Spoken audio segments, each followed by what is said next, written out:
Aqui nós começamos a estudar as fontes de alimentação dos equipamentos de áudio, que pode ser de qualquer tipo de equipamento, né? Então, quando se fala em fontes de alimentação, a gente já começa a partir dessa aula a entender que mesmo que o projeto da fonte seja diferente, ou seja, vamos imaginar que eu tenha placas diferentes e irei ter placas diferentes. Vou abrir equipamentos, vou abrir um microsystem, um mini system, vou abrir um receiver, um crossover, vou abrir um amplificador de áudio e vou constatar que o projeto da fonte daquele equipamento vai estar diferente desse que nós estamos vendo aqui nesse momento. Mas o que será dito aqui, da maneira como nós iremos estudar aqui, vai ser aplicável em qualquer tipo de fonte, qualquer tipo de equipamento. Então, primeiro, estamos estudando e já estamos quase concluindo as fontes lineares. Depois iremos falar sobre as fontes chaveadas. Mas quando nós chegarmos nas fontes chaveadas, quase nada vai mudar a partir desse ponto, porque basicamente as diferenças estão na geração das tensões.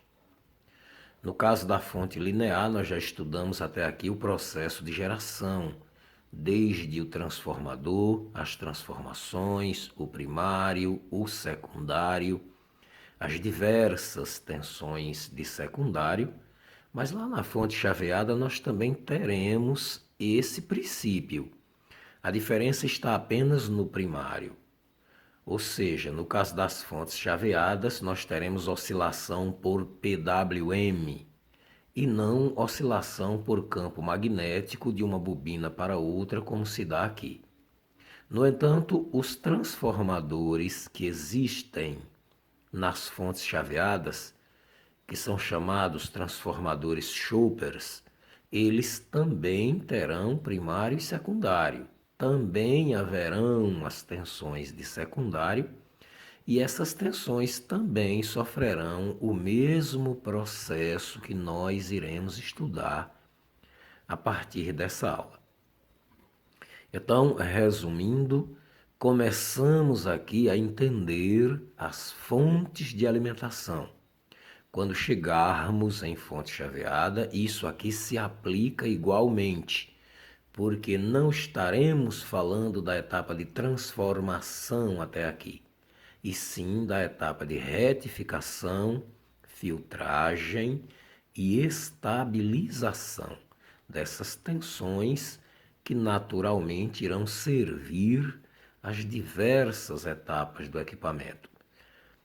Seja um amplificador, seja um rádio AM, FM, seja uma mesa de som, seja qual for o equipamento.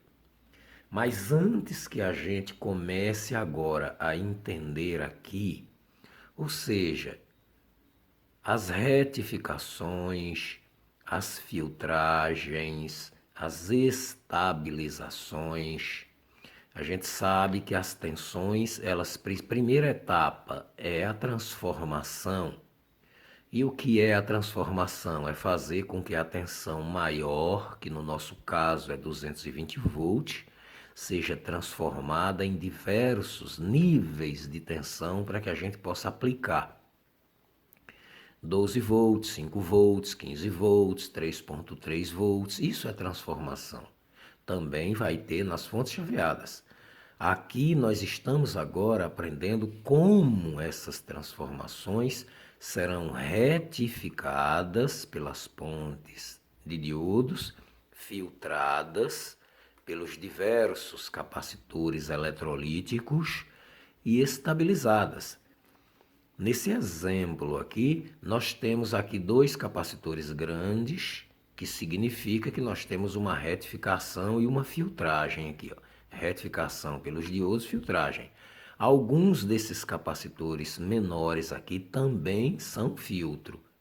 Não só são esses dois capacitores aqui que estão filtrando essas tensões. Haverão outros níveis de tensão aqui que serão filtrados por capacitores menores. Pode ser um desse aqui que eu estou tocando, um desse ou até mesmo um desse aqui, como esse aqui isolado, ou um desse aqui que está bem distante dos demais. Para que a gente entenda bem a partir daqui esse processo, vamos compreender o seguinte: as fontes de alimentação, sejam elas lineares, ou seja, transformação a partir de um transformador inicial, ou sejam elas chaveadas, transformações a partir de transformadores Choppers, do primário para o secundário das fontes.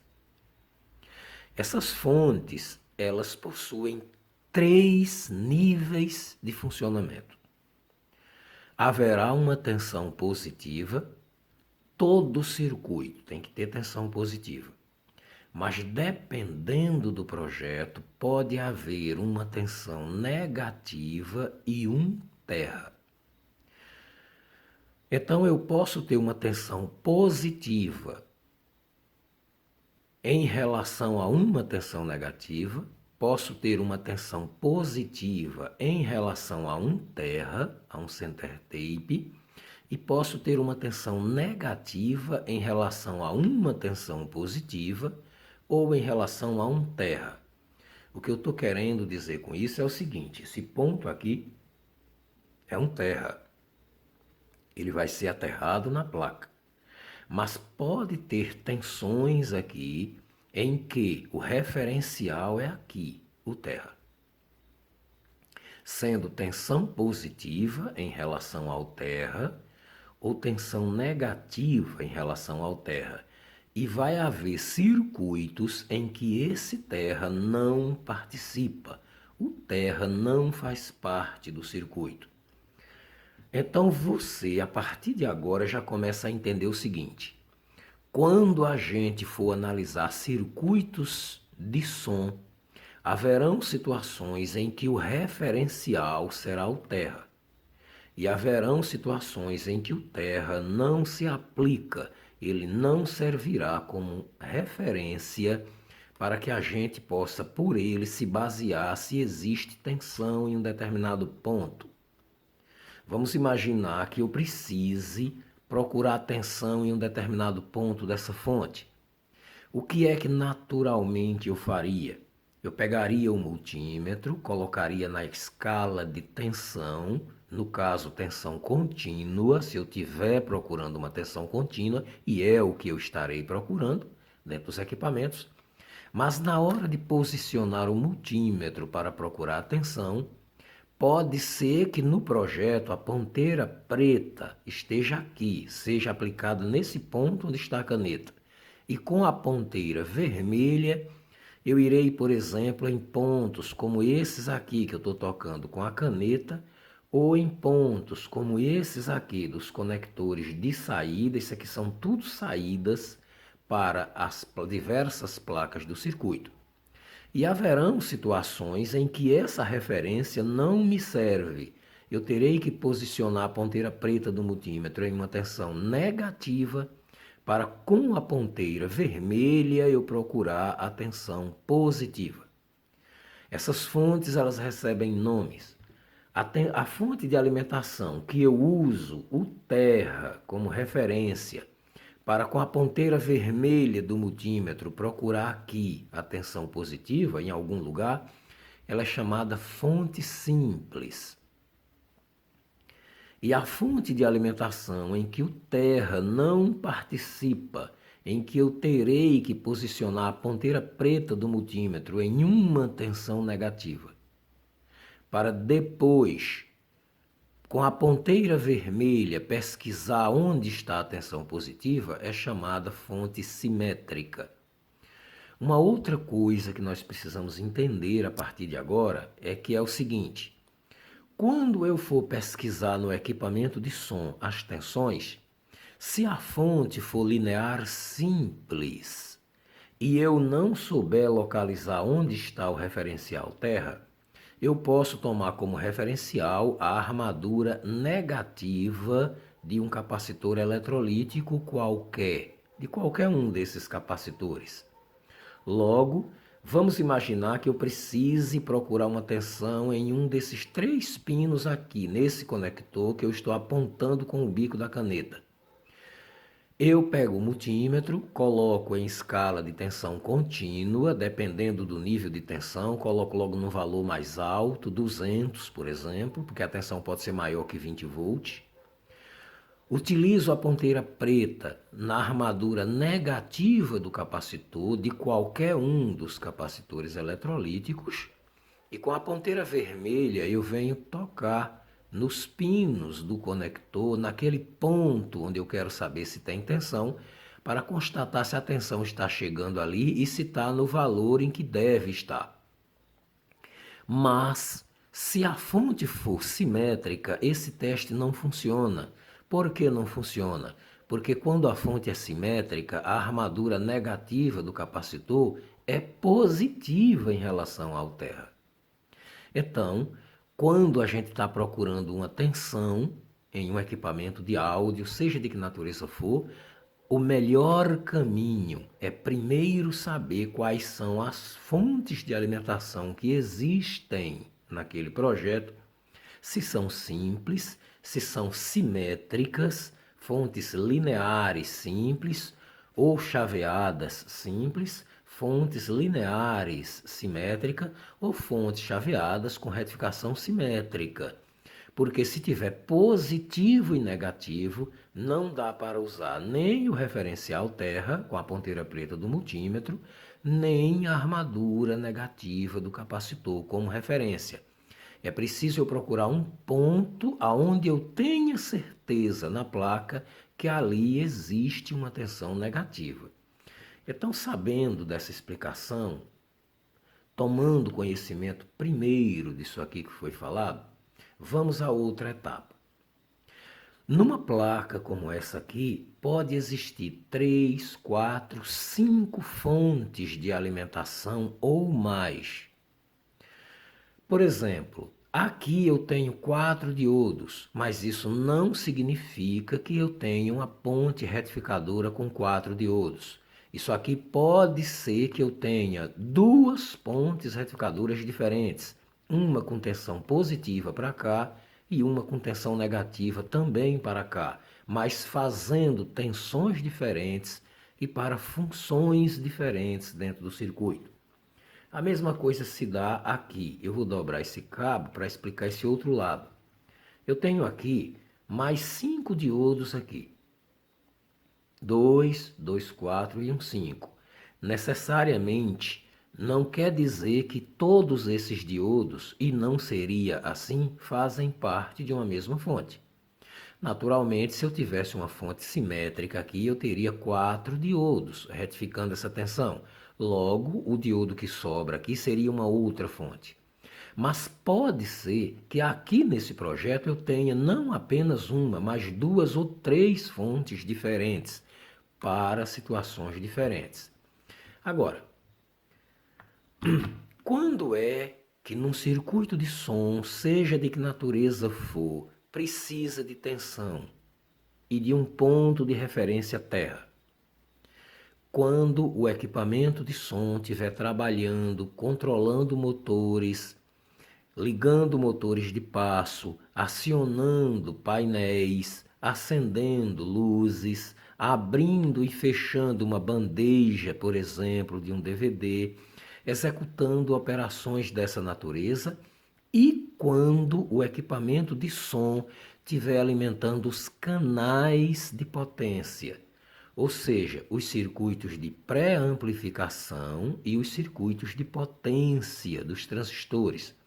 Então, geralmente, nesses circuitos, a tensão positiva, retificada pelos diodos, filtrada pelos capacitores e estabilizada por circuitos estabilizadores, reguladores de tensão, irão para os coletores desses transistores ou estarão passando entre coletor e emissor desses transistores. Também poderão estar alimentando a base desses transistores. Mas, quando o equipamento de som estiver fazendo operações como cálculos, adição, subtração, multiplicação, divisão, vai haver equipamentos de som que tem tudo isso. Em mesas de som, em projetos sofisticados, tem tudo isso.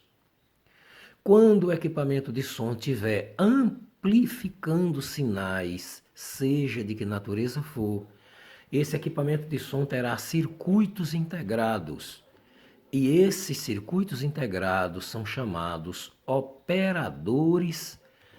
amplificadores operacionais. Operadores de sinais chamados amplificadores operacionais. São operadores chamados amplificadores operacionais. Então, por exemplo, a contagem de uma faixa de música, o display de um som, que se coloca uma música em MP3 ou MP4 para trocar, e o software dá lá uma informação, nome da música, nome do cantor, coisas dessa natureza. Isso é um operador através de um software chamado amplificador operacional que faz essa função. E esses amplificadores operacionais, dependendo da sua magnitude, dependendo do seu raio de frequência, dependendo do seu nível de operações matemáticas e dependendo também de suas frequências, podem trabalhar com positivo e terra e referencial comum, ou pode trabalhar com positivo e negativo. Então, dadas todas essas explicações agora, eu vou trazer alguns exemplos aqui para que a gente possa entender. Essa placa aqui é interessante porque, de um lado, ela tem os componentes analógicos que formam as fontes de alimentação de potência. Mas do outro lado, ela também terá microfontes de alimentação formadas por diodos e transistores, e também formadas por diodos Zener, estabilizadores de tensão em forma de SMD, e terá circuitos integrados que, no caso dessa placa aqui, especificamente dessa, são controladores. Esses dois circuitos integrados que a gente está vendo aqui nessa imagem, um é controlador de faixa de AM e FM e o outro é um sintetizador. Nos dois casos, tanto nesse caso aqui como nesse caso aqui, esses dois circuitos integrados são chamados amplificadores operacionais. Os amplificadores operacionais, como eu já falei, eles podem possuir terminal terra e podem não ter terra, trabalharem com tensão positiva e negativa. Nesse exemplo aqui, esse CI aqui, que eu estou tocando nele, vou até ver se eu consigo ampliar um pouco mais para que a gente possa ler, esse aqui. Esse CIzinho aqui, ó, o LV23003, esse CI tem terra. Ele possui terra, ele trabalha com tensão positiva e com terra. Já esse outro CI aqui, que infelizmente não dá, talvez não dê para pegar na câmera, dá. O R2S1590, ele não possui terra. Esse CI trabalha com positivo e negativo. Se eu usar o terra da placa, ou a armadura negativa de um capacitor como referência para medir tensão nesse CI, eu vou errar. Vai me apresentar um defeito que não existe, pode até levar o CI a queima quando eu for testar, porque esse circuito integrado trabalha com positivo e negativo e não tem terra, não possui o terminal terra. Logo, se eu tocar terra em qualquer um desses terminais aqui, eu queimo o integrado, porque ele tem tensão em todos os lugares. Ele trabalha com ou é positiva ou é negativa, o que não ocorre com esse. Esse aqui não tem tensão negativa, esse aqui trabalha com positivo e terra. Então, visto isso, explicada essa situação, vamos agora, aos poucos, entender estas questões.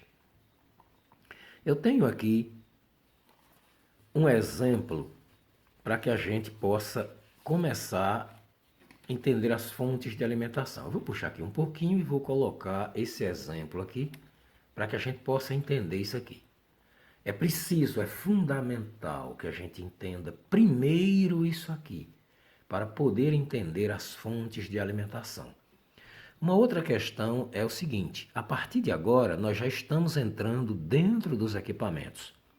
Estamos falando de fonte de alimentação, mas naturalmente já começamos a ter uma ideia, uma base, um horizonte do funcionamento das coisas.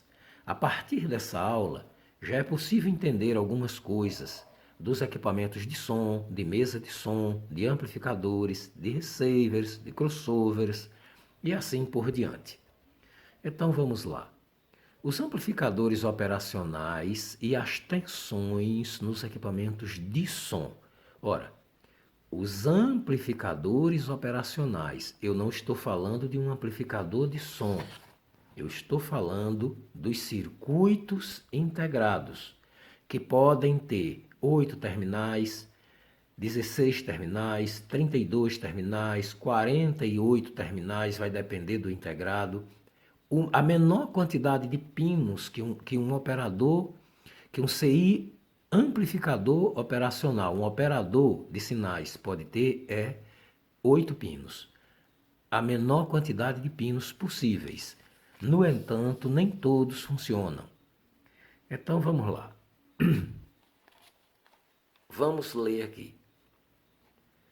O amplificador operacional é um circuito integrado, um CI, capaz de amplificar um sinal de entrada e, como o próprio nome sugere, o amplificador operacional também é capaz de realizar operações matemáticas, como, por exemplo, ele é capaz de efetuar somas, subtração, derivações, integração e multiplicações. Nos equipamentos de som em geral, os amplificadores operacionais são usados em todas as etapas.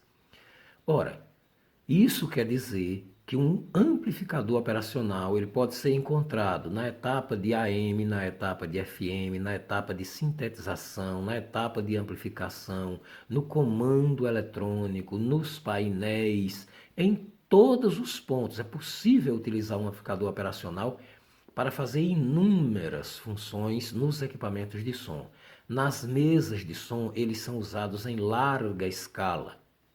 Outro dia, eu pude ver um vídeo na internet de um rapaz ensinando como trocar um transistor de 8 terminais numa mesa de som e, na verdade, aquilo não é um transistor, é um CI amplificador operacional. Então veja só, numa mesa de som, por exemplo, é possível, dependendo da mesa de som, é possível ter 30, 40, 60, 80 amplificadores operacionais. Para cada função, vai ter um amplificador operacional executando. As mesas mais modernas, mais novas, eles possuem blocos com operadores, amplificadores operacionais. Às vezes é possível encontrar um circuito integrado com 200 terminais. Significa que ali existem blocos com 10, 20, 30 amplificadores operacionais, cada um fazendo uma função. O ruim é que quando um dá defeito, tem que trocar aquele integrado inteiro. A estrutura de um amplificador operacional é simples, não importando quantos terminais o CI tenha. Um amplificador operacional geralmente é composto por 5 terminais. Sendo, olha só, eu falei aqui antes de parar que a menor quantidade de pinos que um amplificador operacional pode ter são 8. E é verdade, porém, disse que nem todos funcionam. Então eu posso ter um CI amplificador, por exemplo, na mesa de som, aquele exemplo que eu dei, o amplificadorzinho operacional com 8 terminais. Ele tem 8 terminais, mas somente 5 funcionam na mesa. Então, a estrutura de um amplificador operacional é simples, não importando quantos terminais o CI tenha. Um amplificador operacional, geralmente, é composto por 5 terminais, sendo 2 terminais de entrada para sinais, um terminal para a saída dos sinais e 2 terminais de entrada para alimentação. Nesses 2 terminais que entram a alimentação é que está o segredo. Tem o CI operacional que nos 2 terminais que entram a alimentação, um é para tensão positiva, o outro é para terra, referencial comum. Já tem amplificador operacional que não é terra. Então, em um tem que entrar tensão positiva e no outro tem que entrar tensão negativa. Os 2 terminais de entrada para sinais são chamados terminal inversor, identificado pelo sinal negativo.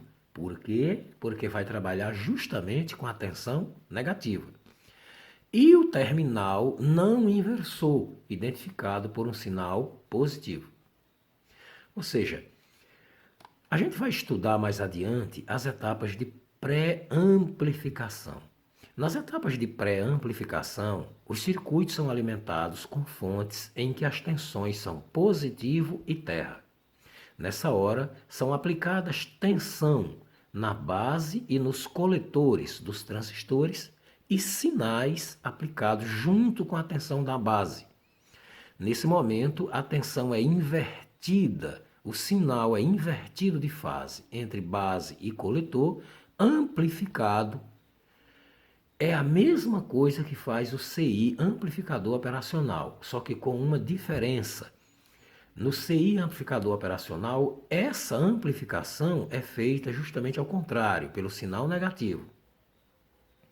Os 2 terminais de entrada para os sinais são chamados terminal inversor, identificado pelo sinal negativo, e terminal não inversor, identificado por um sinal positivo.